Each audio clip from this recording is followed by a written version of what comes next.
Hello 10th students எல்லாருக்கும் வணக்கம். So நாளைக்கு பப்ளிக் எக்ஸாம் வந்து எழுத போறீங்க. ஸோ ஃபஸ்ட் டைமாக உங்கள் வாழ்க்கையில் பப்ளிக் எக்ஸாம் எழுத போறீங்க. ஸோ அதுக்கு பப்ளிக் எக்ஸாமுடைய தமிழ் கொஷின் பேப்பர் தான் பார்த்துக்கிட்டு இருக்கீங்க. ரொம்ப ரொம்ப இம்பார்ட்டண்டான ஒரு மாடல் கொஷின் பேப்பர். ஸோ இந்த மாதிரி தான் நாளைக்கு வரும். ஸோ பார்த்துக்கோங்க, இதில் என்னென்னலாம் கேட்டிருக்காங்கன்னு பாருங்க. ஏன்னா வந்து உங்களுக்கு தெரியாத அவ்வளோவா, ஏன்னா 11th 12க்குனா தெரியும். ஏன்னா வந்து என்ன அப்படின்னா எப்போவுமே வந்து ஒரு இப்போ லாஸ்ட் இயர் வந்து மார்ச் மந்தில் ஒரு பப்ளிக் எக்ஸாம் நடந்துச்சுல. ஸோ அதுக்கப்புறம் அதில் ஃபெயில் ஆனவங்களுக்கு பார்த்தீங்க அப்படின்னா ஜூலையில் ஒரு எக்ஸாம் நடக்கும். ஸோ அந்த கொஷின் பேப்பர்லேருந்து அடுத்த வருஷம் நடக்கக்கூடிய கொஷின் பேப்பரில் மேக்ஸிமம் வந்து ஒரு சில கொஷின்ஸ் வந்து கண்டிப்பா வரும். சோ அப்படிங்கிறப்ப இது வந்து நீங்க லாஸ்ட் இயர் நடந்த ஜூலை மந்த் கொஷின் பேப்பர் தான். சோ இதுல உள்ள எல்லாத்தையும் நல்லா ப்ரிப்பேர் பண்ணிக்கோங்க. நாளைக்கு நீங்க எழுதக்கூடிய எக்ஸாம்ல இதுல இருந்து குறிப்பா வந்து உங்களுக்கு அந்த 5 மார்க் கொஸ்டின், 3 மார்க் கொஸ்டின், அதுக்கப்புறம் 8 மார்க் கொஸ்டின், இந்த கொஸ்டின்ஸ்ல இருந்து நிறைய கொஸ்டின்ஸ் வந்து வரும். சோ அதனால இதை நல்லா ப்ரிப்பேர் பண்ணிக்கோங்க. அண்ட் மத்தியானம் ஒரு வீடியோ அப்லோட் பண்றேன், லாஸ்ட் மினிட் இம்பார்ட்டன்ட் கொஸ்டின்ஸ், மறக்காம அதை பாருங்க. அதுக்கு முன்னாடி நீங்க என்ன நம்ம கல்வி மினி சேனலை சப்ஸ்கிரைப் பண்ணல அப்படின்னா மறக்காம சப்ஸ்கிரைப் பண்ணிட்டு டிஸ்கிரிப்ஷன்ல வாட்ஸ்அப் குரூப் லிங்க் கொடுக்குறேன், மறக்காம ஜாயின் பண்ணிக்கோங்க. அதுல நிறைய இம்பார்ட்டன்ட் கொஸ்டின்ஸோட பிடிஎஃப் எல்லாமே ஷேர் பண்ணுவேன். அண்ட் இப்போ நீங்க பார்த்துக்கிட்டு இருக்க கொஸ்டின் பேப்பர் பிளஸ் இம்பார்ட்டன்ட் கொஸ்டின்ஸோட பிடிஎஃப் நான் வாட்ஸ்அப் குரூப்லேயே ஷேர் பண்ணியிருக்கேன். அண்ட் டிஸ்கிரிப்ஷன்ல பிடிஎஃப் டவுன்லோட் பண்ற லிங்க் கொடுக்குறேன், மறக்காம டவுன்லோட் பண்ணி படிங்க. ஸோ 2 மார்க் பாருங்க. இதுல வந்து நீங்க 2 கொஸ்டின் கம்பல்சரி எல்லாரும் எழுதிடுவீங்க. ஒன்று திருக்குறள் நீங்க கம்பல்சரி எழுதி தான் ஆகணும், கட்டாய வினா. 21வது கொஸ்டின் எப்பொருள் என தொடங்கும் திருக்குறள் கேட்டிருக்காங்க.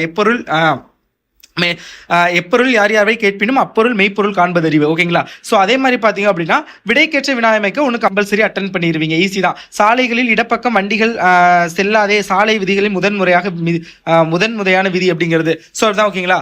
செல்வதே சாலை விதிகளில் முதன்முறையாக அப்போ அப்படிங்கிறப்ப நீங்கள் எப்படி கேட்கலாம் கொஸ்டின், சாலை விதிகளில் முதன்மையான விதி எது அப்படிங்கிற மாதிரி கேட்கலாம். ஸோ அந்த மாதிரி நீங்களா எழுதுறதா 2 கம்பல்சரி எழுதிருவீங்க, பேலன்ஸ் 2. அதுக்கு நான் கொடுத்த இம்பார்ட்டன்ட் கொஸ்டின்ஸை படிச்சாவே போதும். ஓகேங்களா? ஸோ மத்தியானம் ஒரு வீடியோ அப்லோட் பண்ணுவேன். ஸோ மறக்காம சேனலை சப்ஸ்கிரைப் பண்ணிக்கோங்க. மண்ணும் சிலம்பே மணிமே கலை வடிவே முன்னும் நினைவால் முடிதால வாழ்த்துவோமே, இவ்வடிகளில் இடம்பெற்றுள்ள காப்பியங்களை தவிர எஞ்சியுள்ள 50 காப்பியங்களின் பெயர்களை எழுதுக கேட்டிருக்காங்க. வெரி வெரி ஈஸியான கொஸ்டின். பாசவர் வாசவர் பல்நிலை விளைஞர் உமனர் சிலப்பதிகாரம் காட்டும் இவ்வணிகர்கள் யாவர். இதுவுமே ஒரு மிக முக்கியமான ஈஸியான கொஸ்டின் தான். வறுமையின் காரணமாக உதவி கேட்டு வருபவரின் தன்னை எள்ளி நகையாடுவது குறித்து குறளின் கருத்து. இதுவுமே ஒரு ஈஸியான கொஸ்டின். வருங்காலத்தில் தேவை என கருதுகின்ற செயற்கை நுண்ணறிவு பொதிந்த 2 அறிவியல் கண்டுபிடிப்புகளை குறிப்பிட. இதுவுமே அண்ட் கலைஞர் யூனிட் உங்களுக்கு புதுசாக ஆட் பண்ணியிருக்காங்கல்ல கலைஞரை பத்தி. ஸோ அந்த பாடத்துல இருந்து கொஸ்டின் இது வரைக்கும் நீங்க இந்த மாடல் கொஸ்டின் பார்த்துருக்க முடியாது, ஏன்னா வந்து அது எல்லாமே ப்ரீவியஸ் இயர் கொஸ்டின்ங்கிறப்ப அதில் கேட்டிருக்க மாட்டாங்க. பட் கலைஞர் பாடத்துல இருந்து ஒரு அதிகபட்சம் சிறுவினா அல்லது நெடுவினா ஏதோ ஒன்று கண்டிப்பா வரும். ஸோ அதனால அந்த பாடத்தை நல்லா படிச்சுக்கோங்க எல்லாத்தையுமே. ஓகேங்களா? ஸோ அடுத்தது பார்த்தீங்க அப்படின்னா பகுபது உறுப்பு இலக்கணம் பொறிந்த அது பார்த்துக்கோங்க. தஞ்சமெளியார் பகைக்கு இவ்வடிக்குரிய அசைகளையும் வாய்ப்பாடுகளையும் எழுதுக. வெரி வெரி ஈஸியான ஒரு கொஸ்டின் பார்த்துக்கோங்க. கலைச்சொற்கள் தருக. எம்ப்ளம். அடுத்தது பார்த்தீங்க அப்படின்னா பிலீஃப் அது. ஸோ அடுத்தது பார்த்தீங்க அப்படின்னா உங்களுக்கு வந்து எதிர்மறையாக மாற்றுதல், குரல் வெண்பாவின் இலக்கணம், அதெல்லாம் அடிக்கடி கேட்குறாங்க, பார்த்துக்கோங்க. புறத்திணைகளில் எதிரெதிர் திணைகளை அட்டவணைப்படுத்துக, அதெல்லாம் பார்த்துக்கோங்க. அடுத்து 3 மார்க் இதுலையுமே அப்படிதான். 10 வினா ஒன்று ஈஸியாக எழுதிடுவீங்க. 10 வினா ரொம்ப ரொம்ப ஈஸி. அப்போ அது வந்து நீங்கள் இந்தியாவின் முதுகெலும்பு எதுன்னு கேட்டிருக்காங்க, இங்கே கொடுத்துருப்பாங்க பாருங்க. ஜூன் முதல் செப்டம்பர் வரை தென்மேற்கு பருவக்காற்று, அக்டோபர் முதல் டிசம்பர் வரை வடகிழக்கு பருவ பேசிக்க இவ்வாறு மழைப்பொழிவு தருகின்றன. இந்தியாவின் முதுகெலும்பு வேளாண்மை தானே அப்படின்னா இங்கே கொடுத்துருக்கப்ப இந்தியாவின் முதுகெலும்பு வேளாண்மை. ஸோ அந்த மாதிரி நீங்கள் அதை ரீட் பண்ணி பார்த்தீங்கன்னாவே உங்களுக்கு ஆன்சர் தெரிஞ்சிடும். ஸோ அதை பார்த்துக்கோங்க. ஸோ அந்த கொஸ்டின் ஒன்று.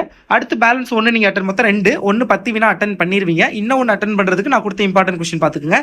இங்கே வந்து பார்த்தீங்க அப்படின்னா சங்க இலக்கியங்கள் காட்டும் மரங்கள் இன்றைக்கும் தேவையானவை என்பதற்கான சில எடுத்துக்காட்டு கேட்டிருக்காங்க. புளியங்கன்று ஆழமாக நடப்பட்டுள்ளது, இதுபோல் இளம்பயிர் வகை 5 பெயர்களை தொடரில் அமைக்க கேட்டிருக்காங்க, பார்த்துக்கோங்க. அடுத்து இங்கே பார்த்தீங்க அப்படின்னா கம்பல்சரி கொஸ்டின், அதாவது மனப்பாட பகுதி பாடல் ஒன்று நீங்கள் எழுதி தான் ஆகணும். எல்லா மனப்பாட பகுதி பாடலுமே பார்த்துக்கங்க. அன்னை மொழியே, நவமணி என தொடங்கும் தேவபாவனி பாடல், இதெல்லாம் வந்து கேட்டிருக்காங்க, பார்த்துக்கங்க. அடுத்து அதை தாண்டி 2 என்ன கேட்டிருக்காங்கன்னா மன்னன் இடைக்காடனார் என்ற புலவருக்கு சிறப்பு செய்தது ஏன், முதல் மொழி விழுந்ததும் என்னவெல்லாம் நிகழ்வதாக கூப்பாரா கவி பாடுகிறார் அது. அடுத்து அன்பும் மரணும் உடைத்தானின் இல்வாழ்க்கை பண்பும் பயணமும் அது, அந்த அணி கேட்டிருக்காங்க. தோட்டத்தில் மல்லிகை பூ பறித்த பூங்கொடி, இந்த கொஸ்டினும் வெரி வெரி இம்பார்ட்டன்ட். ஸோ அதுவும் பார்த்துக்கங்க. அடுத்து அழகீட்டு வாய்ப்பாடு 5 மார்க் பாருங்க. வள்ளுவம் சிறந்த அமைச்சர் திருக்குறள் ஒன்று கேட்டிருக்காங்க. வள்ளுவம் சிறந்த அமைச்சருக்கு கூறிய இலக்கணங்கள் நமக்கு பொருந்துவதை குரல் வழி விளக்குக. அப்படி இல்லை அப்படின்னா சிலப்பதிகார மருவூர் பார்க்க வணிக வீதிகளை இக்கால வணிக வளாகங்களோடும் அங்காடிகளோடும் ஒப்பிட்டு எழுதுக. அடுத்தது பார்த்தீங்கன்னா பள்ளி திடலில் கிடைத்த பணப்பையை உரியவரிடம் ஒப்படைத்ததையும் அதற்கு பாராட்டு பெற்றதையும் பற்றி வெளியூரில் இருக்கும் உறவினர் ஒருவருக்கு கடிதம் எழுதுக. உங்கள் பகுதியில் ஏற்பட்ட கடும் புயலில் சாய்ந்து விட்ட மரங்களை அகற்றியும் பழுது அடைந்த சாலைகளை சீரமைத்தும் மின் கம்பங்களுக்கு சரி செய்தும் தருமாறு மாநகராட்சி ஆணையருக்கு கடிதம் எழுதுக. காட்சியை கண்டு கவினுரை எழுதுதல் பார்த்துக்கோங்க. அடுத்து குமார் தன் தந்தை அந்த மாதிரி ஒரு கொஷின் வந்து கேட்டிருக்காங்க. படிவம் தான் ஈஸியான ஒரு கொஷின். இன்சொல் பேசுவதால் ஏற்படும் நன்மைகளையும் தீய சொல் பேசுவதால் ஏற்படும் தீமைகளும் பட்டியலிடுதல். இது நீங்கள் வேறுபடுத்துக்க மாதிரி எழுதலாம். ஸோ இதெல்லாம் பார்த்துங்க. அப்புறம் தமிழாக்கம் எல்லாமே ஈஸி தான். ஸோ நெடுவினா பாருங்க, தமிழின் சொல்வளம் பற்றியும் புதிய சொல்லாக்கத்திற்கான தேவை குறித்தும் தமிழ் மன்றத்தில் பேசுவதற்கான உரை குறிப்புகள் கேட்டிருக்காங்க. ஜெயகாந்தன் நினைவு சிறப்பதிலே வார இதழ் ஒன்று வெளியிட இருக்கிறது, அதற்கு ஒரு சுவரொட்டி கேட்டிருக்காங்க. அன்னம்மையா அந்த கோபுலபுரத்து மக்கள் கேட்டிருக்காங்க. பாய்ச்சல் சிறுகதை கேட்டிருக்காங்க. முன்னுரை அது கடிதம் ஒன்று கேட்டிருக்காங்க, சரி கட்டுரை. அடுத்து பார்த்தீங்க அப்படின்னா குறிப்புகளை கொண்டு 2 கட்டுரை கேட்டிருக்காங்க. இல்லை இந்த அறிவியல் கண்டுபிடிப்புகள் அதெல்லாம் ரொம்ப ரொம்ப ஈஸியான ஒரு கொஸ்டின், அதெல்லாம் கொஞ்சம் நல்லா பார்த்துக்கோங்க.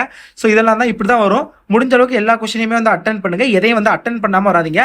குறிப்பாக இந்த time management very very important தமிழுக்கு. ஸோ ஒரு கொஸ்டின் தெரில அப்படின்னா அங்கேயே யோசிச்சுக்கிட்டு நிற்காம அடுத்த கொஸ்டினுக்கு மூவ் ஆன் ஆயிருங்க. ரொம்ப வந்து டயத்தை வச்சுட்டு வேஸ்ட் பண்ணாதீங்க. டைம் வந்து ரொம்ப ரொம்ப இம்பார்ட்டன்ட். உங்களுக்கு டைம் இருக்கிற மாதிரியே தெரியும், பட் டைம் கண்டிப்பாக பத்தாது. ஸோ அதுக்கு ஏற்ற மாதிரி நீங்கள் தான் வந்து ஒரு ப்ராப்பராக வந்து ஒரு ஷெடியூல் வந்து போட்டு படிக்கணும். ஸோ அதனால் வந்து ப்ளீஸ் டயத்தை வந்து ப்ராப்பராக யூட்டிலைஸ் பண்ணுங்கள், நல்லா ப்ரிப்பேர் பண்ணுங்கள். All the best student.